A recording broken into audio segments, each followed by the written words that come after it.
está en este lugar. El Señor está en este lugar. Conmigo digo, el Señor está en este lugar. Vamos, díselo.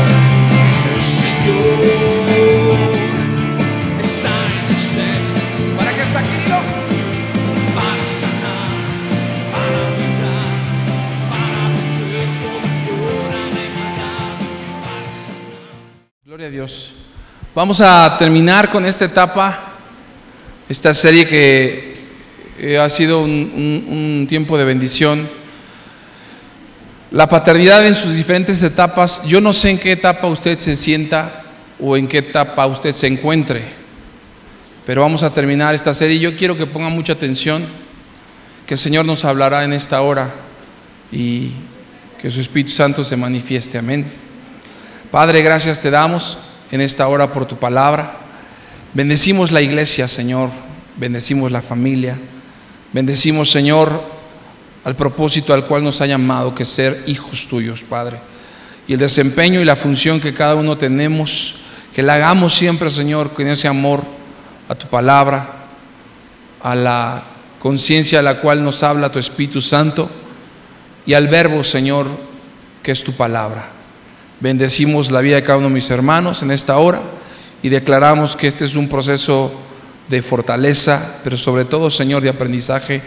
En el nombre poderoso de Jesús oramos. Amén. Bien, esta serie que hemos hablado de la paternidad en sus etapas, hablamos de la etapa de Belén, la etapa de la etapa de Nayot, la etapa de Adulam, la etapa de Maón, Siclag, y hoy hablaremos de la etapa de Sión. A lo mejor usted se va a decir, yo no sé ni de qué están hablando porque ni he visto las predicaciones o no he venido.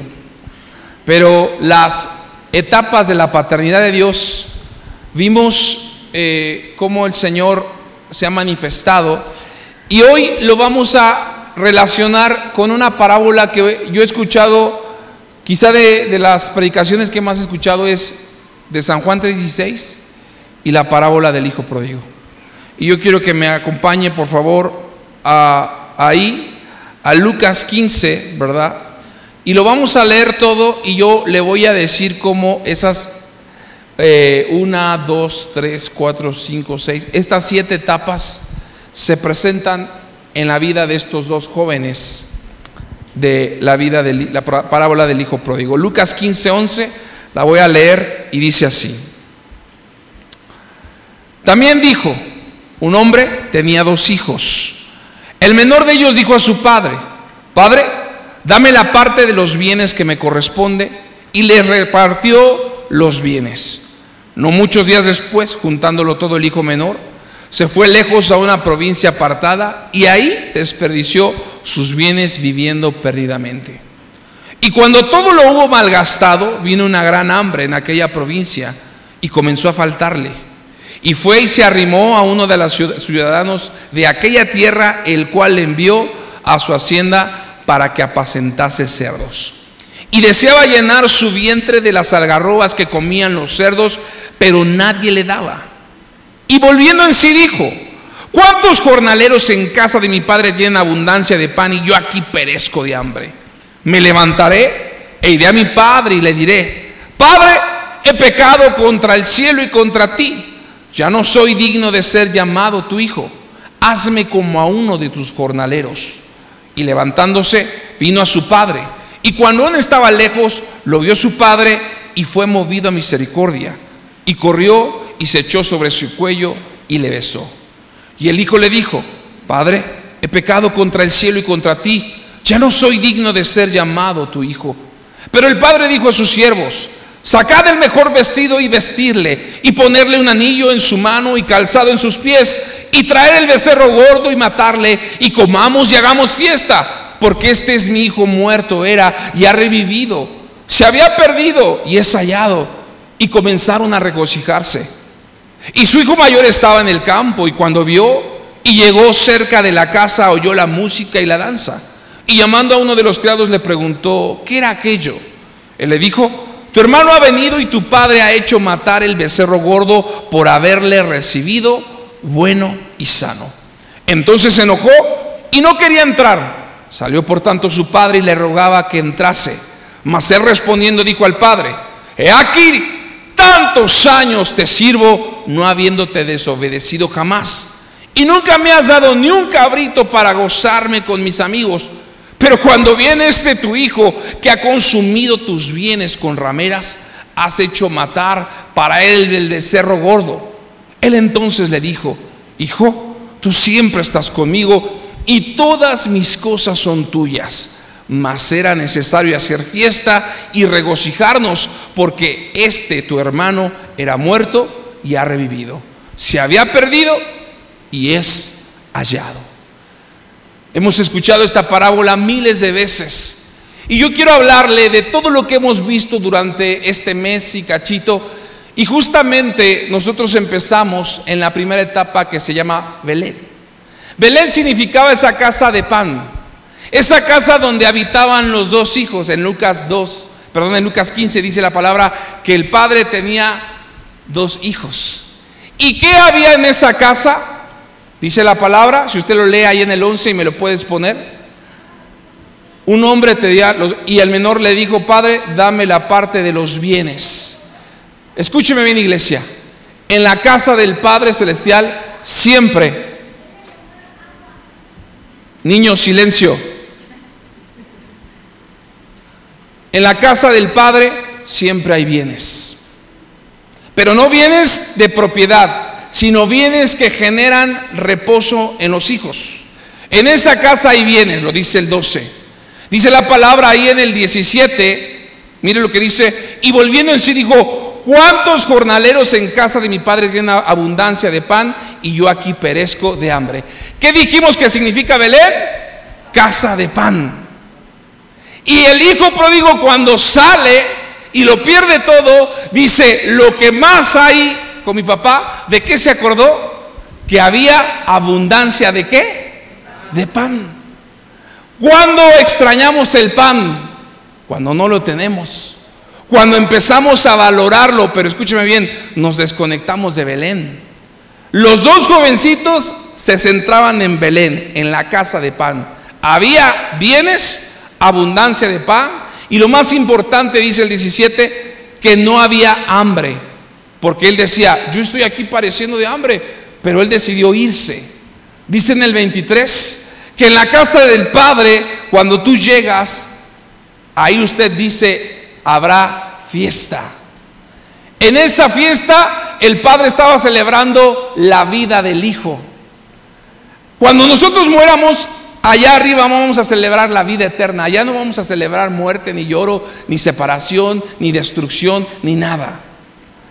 Hay, dice la palabra en el 24, y usted lo puede leer ahí: porque este es mi hijo muerto, era ya revivido, se había perdido y es hallado. Dice el 24, y comenzaron ¿a qué? A regocijarse. En la casa del Padre está Belén, y ahí está la dirección perfecta. Ahí tú caminas y en la voluntad de Dios siempre vas a encontrar abundancia. En la casa del Padre hay regocijo. Pero dijimos que Belén representa ese lugar a solas con Dios. Y yo creo que el hijo se desesperó porque quizá nunca pasó un tiempo con Dios. Porque quizá el hijo se hartó de tener una vida quizá de bendición y estar bajo la autoridad del Padre. Escúcheme bien, Belén nos enseña, conforme a la parábola de Lucas 15, lo que hemos aprendido es que los hijos no se reconocen por lo que hagamos, sino por lo que Dios ha hecho en nosotros. Nada de lo que hagamos va a manifestar que somos salvos. ¿Por qué el hijo pródigo es reconocido aquí por lo que hizo? Bueno, él se fue. El hijo pródigo es reconocido por lo que hizo. ¿Y qué hizo? Se arrepintió. Se arrepintió de haberse alejado ¿de dónde? De Belén, la casa de pan. Así que después de esa etapa de la casa de Belén, vimos la casa o la etapa del Valle de La. Y en el Valle de La es donde los hijos hemos aprendido a estar en nuestro primer amor, pero cuando tú tienes un primer amor tienes que empezar a manifestar un fruto, y para que haya un fruto tiene que haber una semilla. Así que el Valle de Elá representa la semilla de los hijos de Dios, la semilla que tú has plantado y que has vencido a esos osos y esos leones que David venció cuando tenía 17 años. Y los frutos que representa Elá es lo que Dios está haciendo hoy en tu vida. Hoy a lo mejor ya no estás derrotando osos y leones, hoy estás derrotando esos gigantes. ¿Y qué gigantes se van a levantar? Gigantes que pensaste que nunca ibas a poder vencer. Hoy el Señor está contigo para vencerlos. Dice la palabra que el Valle de Elá también representa donde los hijos aprendemos la verdadera adoración. La Biblia dice que la adoración verdadera es en espíritu y en verdad. Pero simbólicamente representa que los hijos sabemos tener el arpa, y el arpa representa la adoración a Dios y el vínculo entre el cielo y la tierra. Usted y yo tenemos que tener, como esa escalera de Job, una relación constante entre cielo y tierra y entre tierra y cielo, constante comunicación.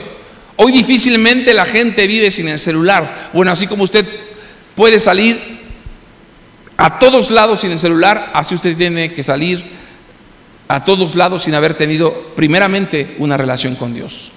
Ahora bien, la parte en el A representa al hijo menor. Mire, el hijo menor, ¿quién va a representar aquí? Al rey David. ¿Quién representa al hijo mayor? ¿Quién fue el primer rey? El primero que reinó, Saúl. Pero aquí dice que Saúl se quedó y que David el menor salió de Belén, salió de Elá. Y la semilla que buscaba este jovencito era independencia. Iglesia, nuestra humanidad nos lleva a vivir una vida independiente, a decir: Señor, ya no te necesito.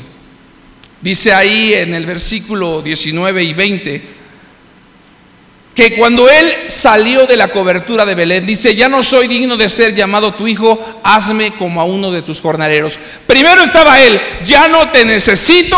Pero cuando se dio cuenta que salió de la cobertura y que no había producido nada, se dio cuenta que él tenía una dependencia hacia el Padre. Hermanos, ¿saben cuándo aprendemos a depender del Padre? Cuando tenemos pruebas. Ahí es donde realmente nos damos cuenta si los hijos empezamos a generar un fruto. ¿Y cuál es el fruto? El primer fruto que manifiesta el hijo, dice la palabra de Dios ahí en el 22. Pero el padre dijo a sus siervos: saquen el mejor vestido y vestirle, y poner un anillo en su mano y calzarle en sus pies. El primer fruto que manifestamos los hijos es el arrepentimiento. Arrepentimiento es el fruto, porque él dice: ya no soy digno de ser llamado, ¿qué? Tu hijo. Pero aquí hemos aprendido que Dios perdona. Y el hijo mayor empieza a dar una semilla. Fíjese, el mayor tenía una semilla. ¿Cuál era la semilla? Mire lo que dice el 29. El mayor Masel respondió, dijo al padre: he aquí tantos años te sirvo, no habiendo desobedecido jamás. Escúcheme bien, ¿sabe qué significa eso? Significa reproche. Hay veces que decimos: Señor, te he obedecido y no me has dado lo que merezco. Bueno, entonces estás obedeciendo por un cambio. ¿A cambio de qué? Y la semilla entonces de este varón fue el reproche. ¿Y cuál es? Escúcheme bien, cuando usted reprocha, ¿sí sabe qué es reprochar? Yo sí, tú no. Yo he dado, tú has restado. Yo he sumado, tú has quitado. Cuando viene el reproche, escúcheme bien, el reproche es la puerta abierta para la falta del perdón. Mire lo que dice el 30. Pero cuando viene tu hijo, que ha consumido tus bienes con rameras, has hecho matar para él el becerro gordo. O sea que el mayor no había perdonado a su hermano. ¿Saúl perdonó a David? Nunca. Él quería matarlo. ¿Y por qué tenía que perdonar Saúl a David? ¿Qué hizo David? Nada. Pero ¿cuál era la semilla del mayor? Reprochar. Reprochar que David iba a tomar el reino, que David iba a ser el sucesor, pero Saúl había desobedecido. El mayor estaba diciendo: siempre he estado aquí contigo, nunca te he desobedecido. Incluso hasta Saúl le llega a decir a Samuel: al contrario, obedecí la voz del Señor, que hasta me hizo un monumento. La semilla del mayor generó reproche, y el reproche genera falta de perdón. Cuando usted no perdona, viene una consecuencia, porque entonces entramos al otro proceso que es Nayot, la etapa paternal que nos habla, donde tú y yo tenemos que aprender. Que quizá hoy en día hemos aprendido a ser hijos que reprochan, que no estamos a gusto con las bendiciones, que no hemos aprendido a perdonar a nosotros mismos, a los demás. Y es el lugar en el cual tú tienes que pasar a la paternidad de Nayot. ¿Y qué significa Nayot? La habitación, la morada, la protección. En la protección, ahí es donde tú vas a producir. Tú no puedes producir nada separado del Padre, porque el hijo, dice la palabra que el hijo menor salió pensando que iba a ser de bendición. Dame los bienes que me corresponden, yo sé cómo los voy a administrar. Y cuando él se fue de la protección, de la morada y de la habitación, ahí fue su fracaso total. Escúcheme bien, hay veces que tenemos que ser como ese hijo pródigo, estar en la etapa de Nayot, porque el hijo se fue. ¿Para qué se fue? Para regresar y para nunca jamás volverse a ir, porque él sabía lo que era estar sin cobertura. Él sabía lo que era estar fuera del abrigo del Altísimo. Ahora el hijo menor por primera vez sabía lo que era estar sin vestido, sin autoridad y sin calzado, sin dirección. No tenía identidad. Perdió esa aptitud de adopción y no manifestaba absolutamente, porque a donde quiera que él iba, dice que nadie le daba nada. Cuando llegamos a ese lugar de habitación y morada, creemos que Dios nos está esperando con una sopita caliente. Hermano, hay veces que la confrontación duele, pero es necesaria. Y es el área en la cual tú y yo entramos a la tercera etapa, que se llama, la cuarta, Belén, Elá, Nayot, y entramos a la cuarta etapa paternal, que se llama Adulam. La cueva de Adulam es donde tú y yo nos damos cuenta que nosotros mismos le debemos a Dios. Es que Él me debe de respetar, Él me debe de amar, Él me debe de honrar. Pero cuando tú te das cuenta que tú empiezas a juzgar, mire, cuando usted empieza a levantarse a juzgar, ¿sabe quién se queda sentado ahí en la silla? Dios. Pero cuando usted se sienta y espera en el Señor, Dios se levanta y Él es su principal juez. Yo quiero que entiendas esa parte. Si tú crees que lo que tú estás haciendo es correcto, entonces te estás levantando tú de pie y estás dejando a Dios. Y Dios, escúchame bien, Dios no se va a levantar porque tú estás haciendo la de juez. Pero si tú dices: Señor, voy a sentarme y voy a cerrar mi boca, como David, que estuvo huyendo de la persecución de Saúl, nunca levantó la mano contra el ungido, ahí fue donde Dios se levantó para hacerle justicia a David. Hermano, usted no espere que ni siquiera con la uña su justicia sea mejor que la de Dios, porque ahí es donde tú y yo vamos a fracasar. A mí me llama la atención Adulam, que es el refugio de la dependencia de Dios. Pero también, escúcheme bien, llega el momento en donde Adulam te lleva a tener visión. ¿Cuándo tienes visión? La Biblia dice: el pueblo pereció por falta de visión. Pero ¿sabe cuándo tenemos visión? Cuando hay veces nos desconectamos del Padre. Mire lo que dice la palabra. 17, Lucas 15, 17. Y volviendo en sí, ¿qué pasó? Que el hijo volvió a generar una identidad. Volviendo en sí, dijo: ¿cuántos jornaleros en casa de mi padre tienen abundancia? Y aquí yo perezco de pan y de hambre.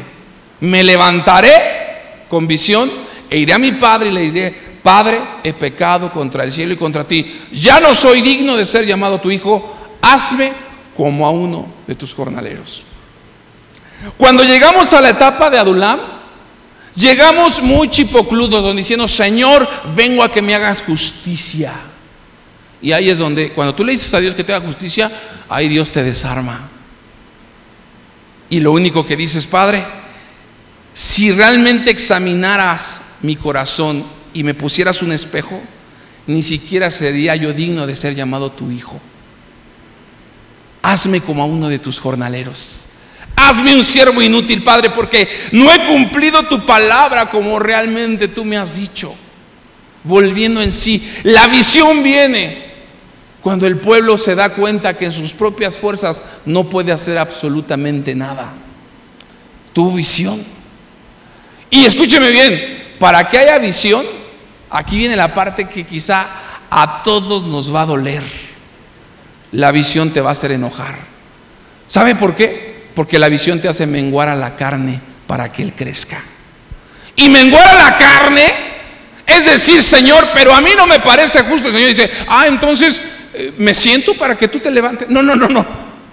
Señor, me voy a quedar calladito. Y dice el Señor, vas a hacer lo que yo te digo.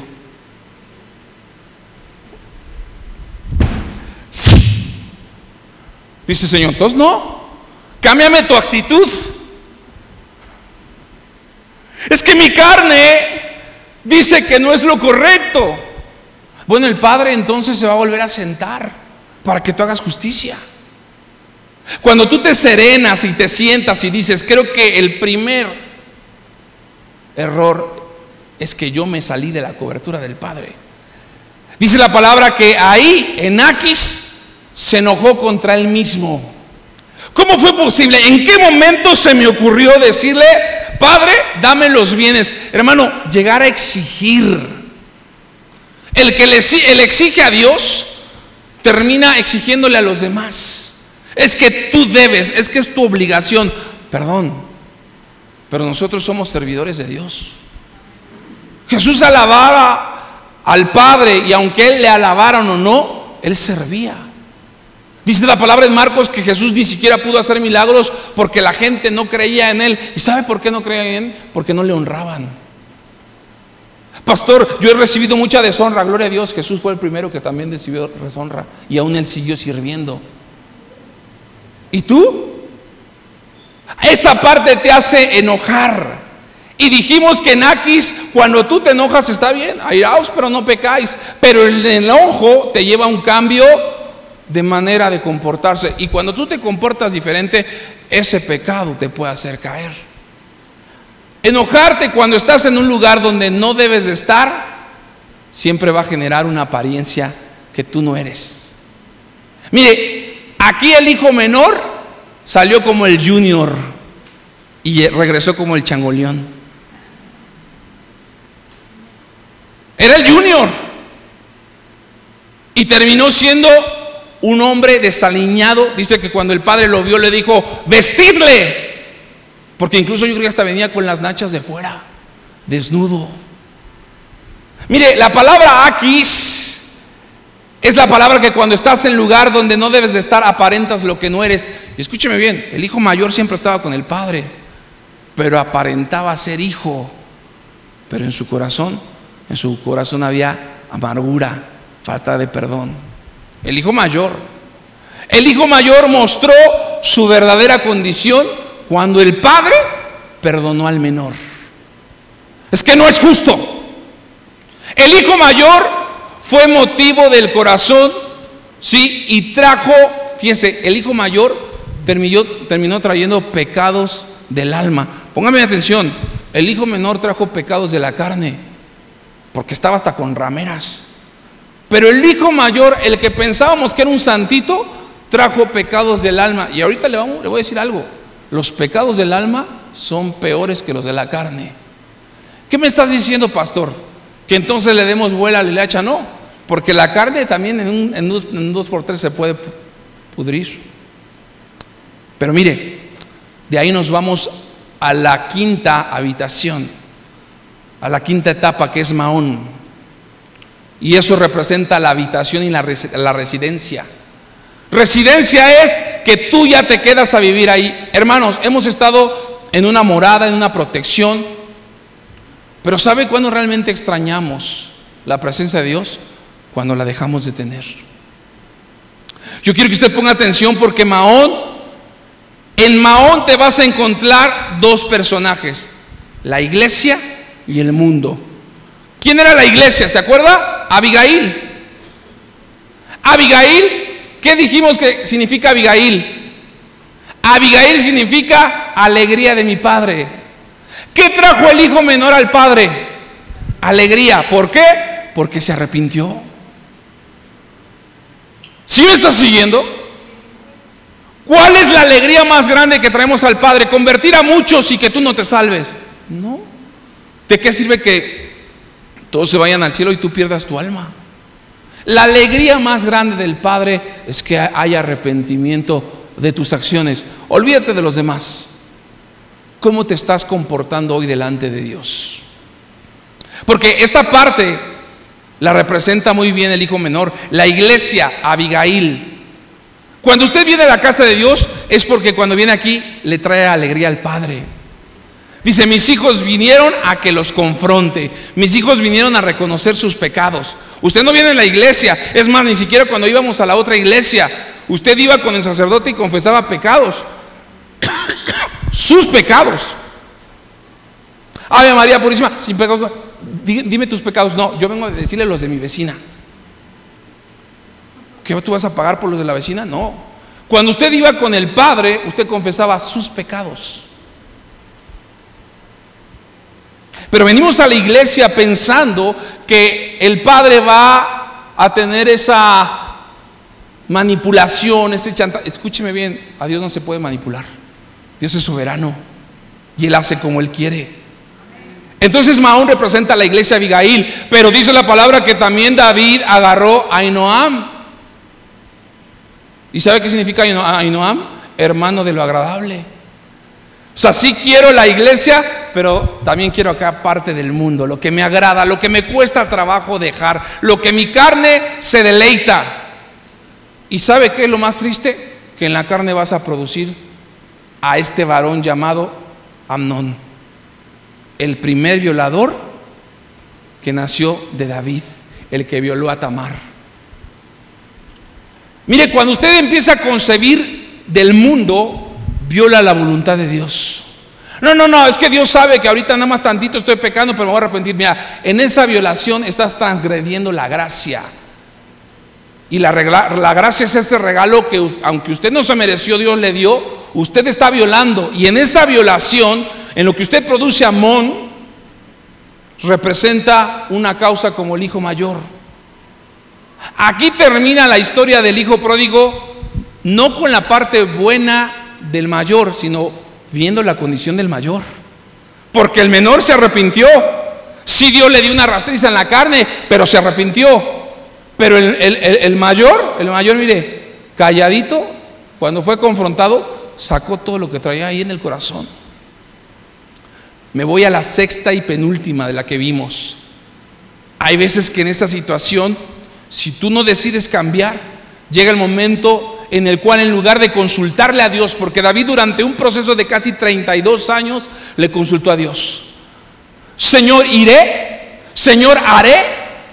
Pero cuando la gente dice, es que el Padre no responde, usted se empieza a autoanalizar y se empieza a sobar el lomo. Y llegó un momento donde dice la palabra que dijo David en su corazón: al fin seré muerto por David, por Saúl.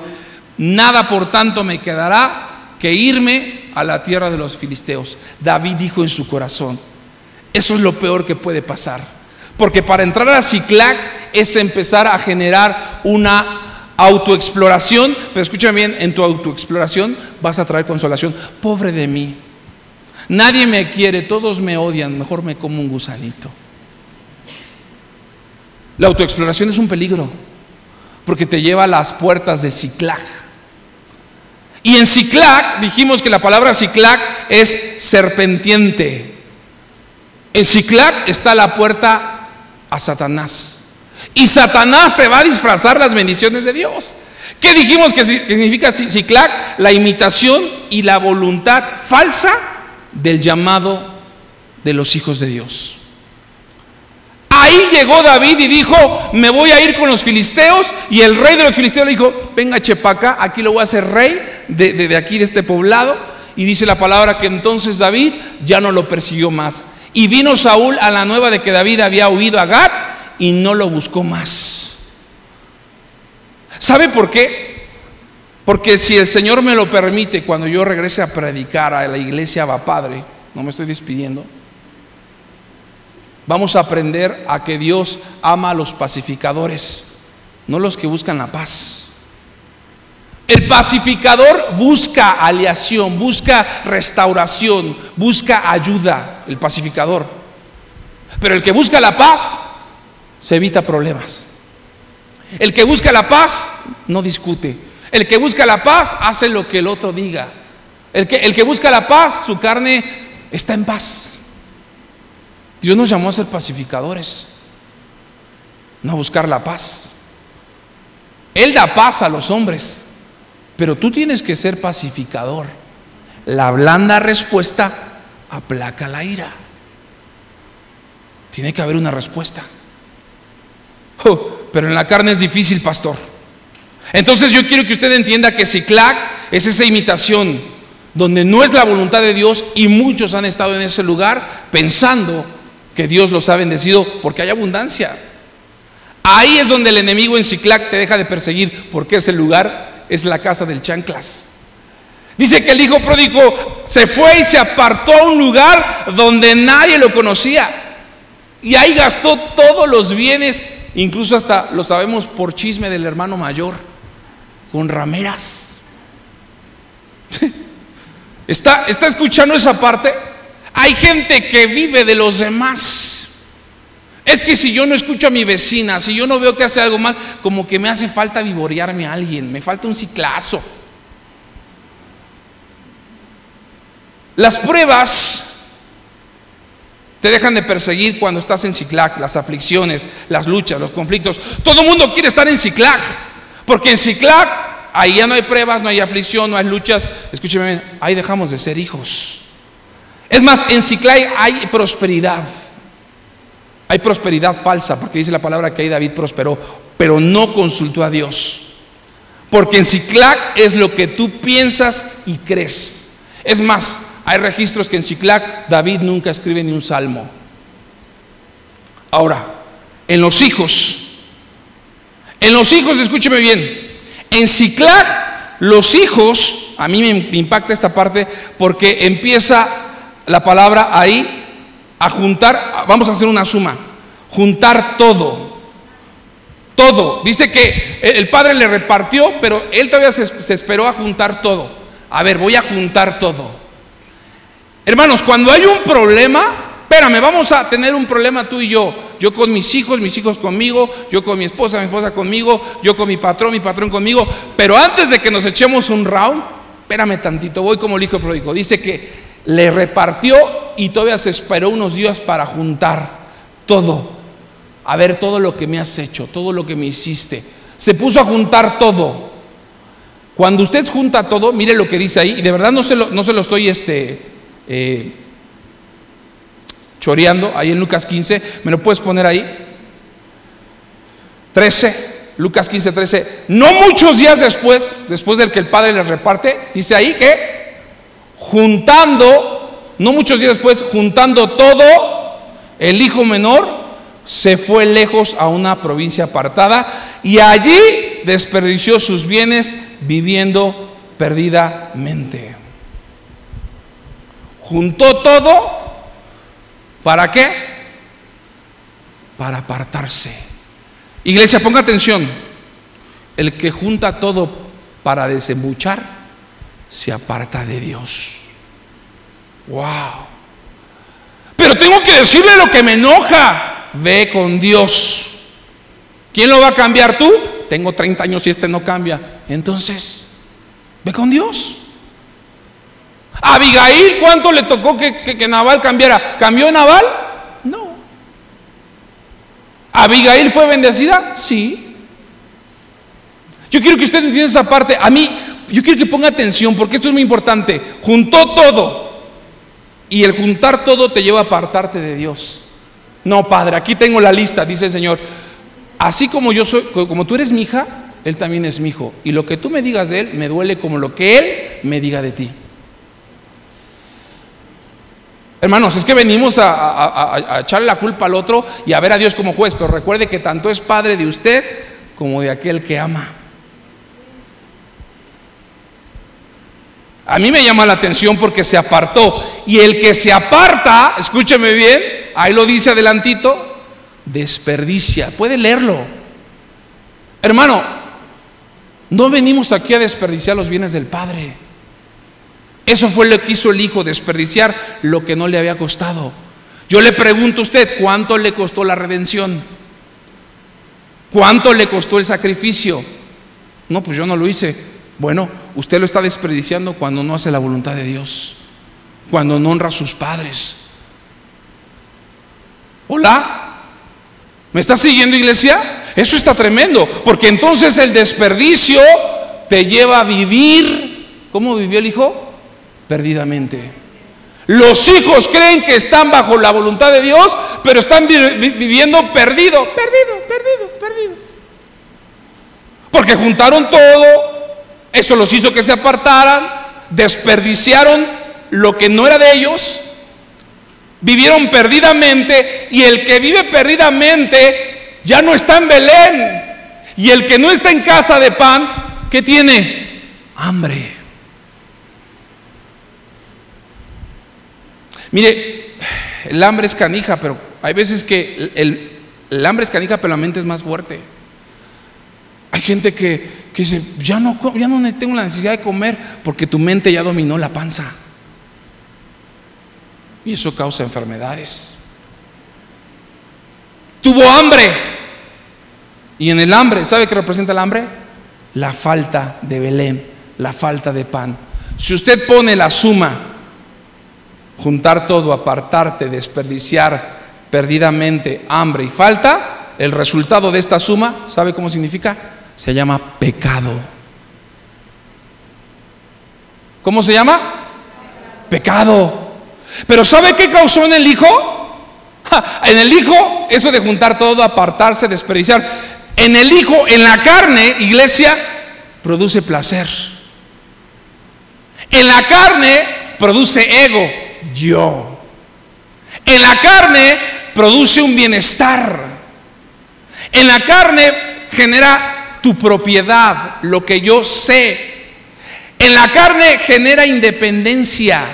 Como el hijo menor, quiero ser independiente. Te hablaré de vez en cuando, padre o madre, para que me deposites, pero mientras no quiero saber nada de ti. Ahora, ¿qué produjo el hijo mayor? Porque decimos, no, el hijo mayor le dijo, padre, siempre he estado contigo y siempre te he obedecido. No. El hijo mayor aquí, lo primero que reclama es, nunca me has dado un cabrito. Bueno, ¿estamos aquí porque amamos a Dios o porque Dios nos tiene que dar algo por ser sus hijos? Porque si estás aquí por eso, ¿sabe cómo se llama? En mi pueblo se llama interés. Nos está diciendo que entonces el hijo mayor que estaba mostrando interés, nunca me has dado un cabrito. El hijo mayor estaba mostrando falta de responsabilidad. Porque los hijos somos responsables. Lo haga el otro o no, tú quedas bien con Dios. La salvación es personal. Falta de responsabilidad. No, hijo, entra. No, yo más, ahora papá, ahora ni voy a cosechar mañana y que se mueran las gallinas a ver quién les quita el huevo, no sé.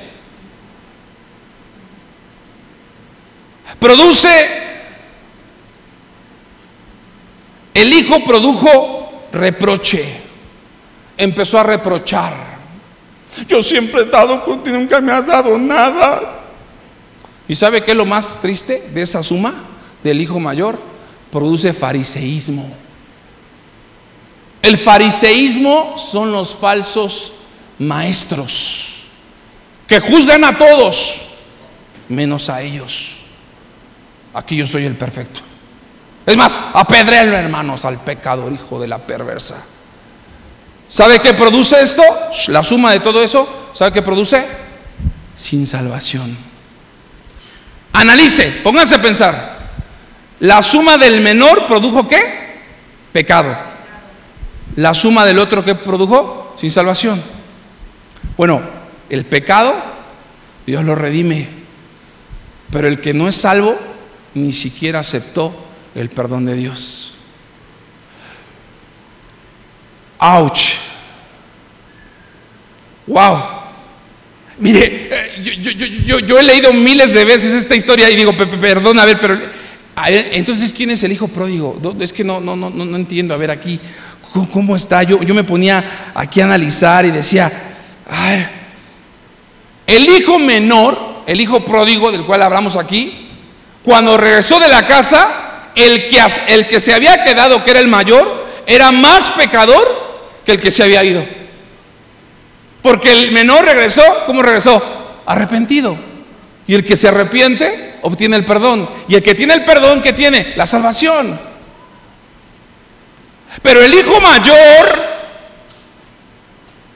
se quedó ahí manifestando su falta de salvación. Escúcheme bien, iglesia, ponga atención. Lo que nosotros juzgamos como pecado, Gálatas 5, manifiestas son las obras de la carne. Pastor, mire, yo gracias a Dios yo no fumo, yo no bebo, yo no robo, yo no salgo con mujeres, no ando de parrana, no soy como ese hermano que tiene cara hasta de borrachote. Bueno, eso es exactamente, tú puedes decir, hermano, muy bien. Es que eso que me está diciendo son pecados de la carne. Digan conmigo, pecados de la carne. Los pecados del hijo menor. Pero la envidia, el celo, la amargura, el odio, la falta de perdón, el chisme, la crítica, etcétera, son pecados del alma. Digan conmigo, pecados del alma. Pecados de la carne, pecados del alma. Los pecados de la carne que hizo el hijo menor fueron perdonados. Pero los pecados del alma, esos son los más peligrosos. ¿Sabe por qué? Porque esos no se ven a simple vista. ¿Cómo manifiestas el orgullo así de, no, yo soy humildito, sencillito, humildito, como los argentinos?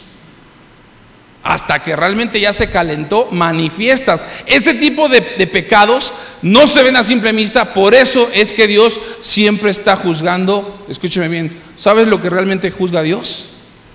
Ahí les va, ponga atención, hermanos, en YouTube. Lo que siempre juzga a Dios son los motivos del corazón. ¿Qué te está motivando a hacer lo que hoy en día estás haciendo? Los pecados del alma se juzgan porque es la motivación del corazón y no los pecados de la carne. Escúcheme bien, Satanás fue juzgado por la intención que tuvo. Nunca hizo nada. Seré igual a Dios. Bueno, en esa intención se llevó a la tercera parte de los ángeles. Por la pura intención. ¡Wow! Porque los pecados de la carne, mire, ya están pagados aquí en la cruz. ¿Me está siguiendo? Los pecados de la carne están pagados en la cruz y ahí fueron crucificados. Pero las intenciones que hay en el corazón es responsabilidad de los hijos. ¿Cuántos hijos hay aquí? Bueno, esa es su responsabilidad. Mire, si es mi responsabilidad, yo continuamente, yo, no el otro, yo tengo que llevarlas a la cruz, porque es mi responsabilidad.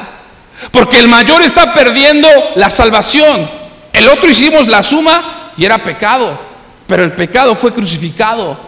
Pero la salvación continuamente es mi responsabilidad llevarlas a la cruz para que entonces el hijo mayor pueda disfrutar de la salvación que Cristo ha otorgado por medio de su Espíritu Santo. Yo termino con eso. El último lugar que hoy mencionamos es Sión. ¿Y qué representa Sión? Jerusalén.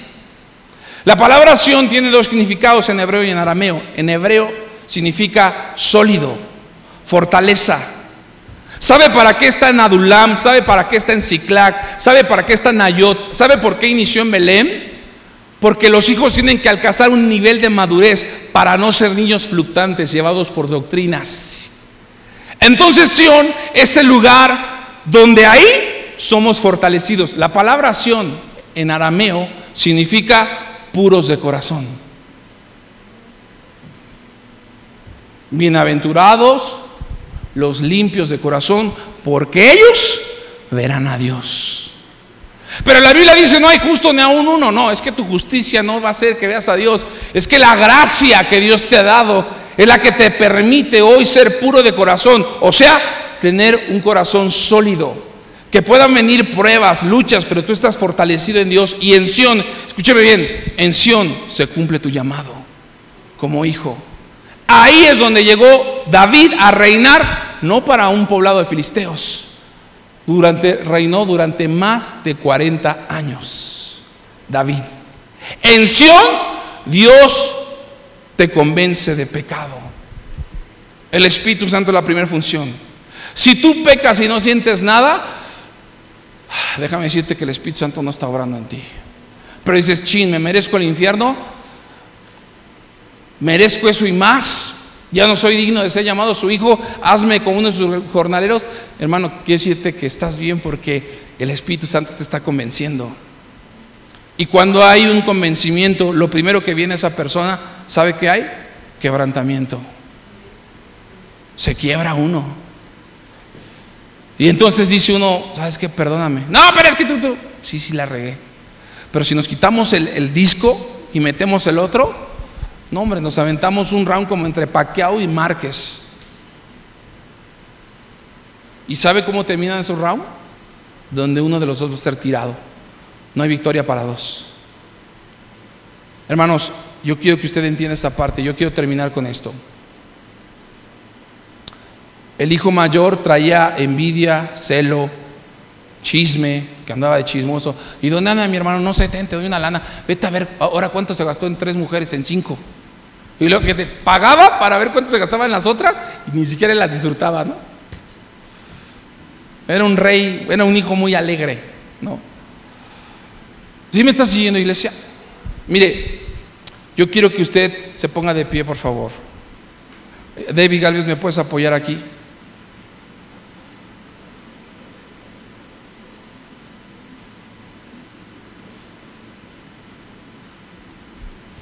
El arma más peligrosa que Satanás usa para derribar hijos se llama ocio. Iglesia, ¿sabe qué pasa en Sión? Ponga atención, todavía no me le cortes ahí en YouTube. En Sión David cumple su llamado como rey, pero versículos adelante peca con Betsabé. ¿Sabe por qué? Porque se le olvidó Belén. Se le olvidó la casa de pan.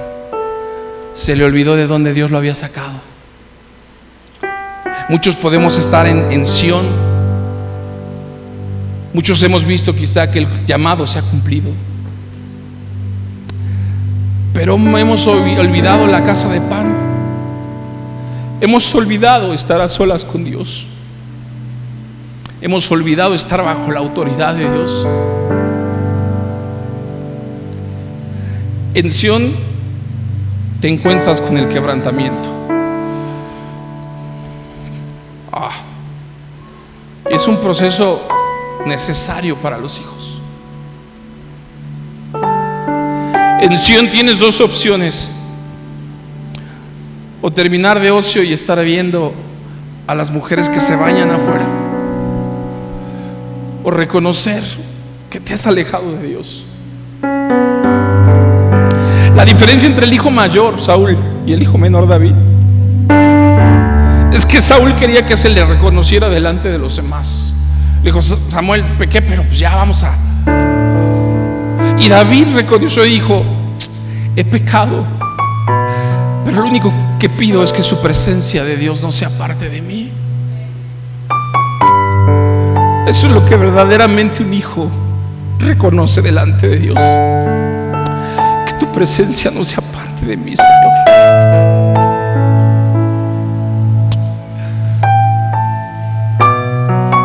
Una de las etapas más hermosas de la vida de un ser humano es cuando uno se convierte en padre. Por primera vez ayer recibí la oración de mis hijos. Y yo le voy a decir algo, amados hermanos en YouTube, espero que esto sea de bendición para sus vidas. Vamos a